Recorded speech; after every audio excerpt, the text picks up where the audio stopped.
মামা তুই আজকে আমার খাওয়াইতে আসোস? কি কস বেটা? আমি তো ভাবছি তুই আমারে খাবাইতে আনছস। কি কস? আমি তো কই তুই খাওয়াইতে আনছোস। এক টাকাও নাই মামা। হাই হাই বেটা, এখন কি হইব? তুই তো দোকানদারে ঝাড়ি দিয়া দিস। তো মামা একটা বুদ্ধি পাইছি, আমি দোকানদারে যা কম আপনার খাওয়ানে পাতল পাইছি, এটার লিগা টাকা দিব না আমরা। এই বুদ্ধিটা ঠিক আছে মামা, আমি তাহলে পাথর আনতাছি, তুই যা। আপনি কি খাওয়ান দিবেন? খাওয়ানোর ভিতরে পাতল পাইছি। ভাই মানুষ যেহেতু ভুলে তো হতেই পারে, কই পাথরটা দেখি। ওই যে দেখেন। এই যে আমি এটা খামু কেমনে?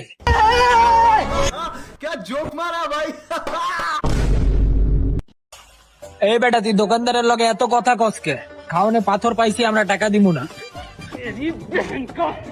ভাই পাথরটা আপনার পিছন দিয়ে দিয়া দেই। তোরে তো আমি খুঁজলাম ছোট এটা আনতে, তুই কি রেখে দিলি এটা? জলদি পালা, নাহলে দোকানদার আমারও মারবো, তোরও পিটাইবো। তো বন্ধুরা, চালাকি করার আগে একটু ভেবে নিবেন, কারণ চালাকি সব জায়গায় চলে না।